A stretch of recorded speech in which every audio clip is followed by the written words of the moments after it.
हा बोला. नमस्कार, मी ज्ञानेश्वर पुंडलिक गवळे चिंचणी सांगली जिल्हा मध्यवर्ती बँकेच्या समोर उपोषण करत आहे.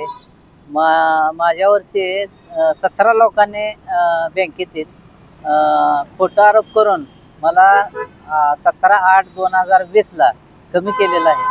5/4/17चं चलन आहे 79,300.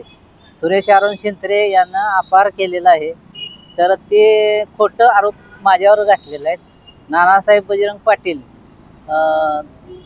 बस्तवडे गाव, परत सुखदेव दादो हक्के, शेती अधिकारी सिद्धेवाडी शाखेलाच मी होतो, ते पण होते.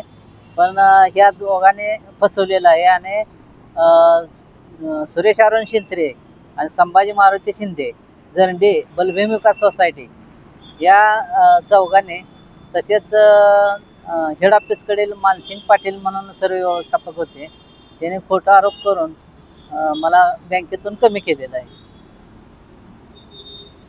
तरी मला न्याय मिळावा.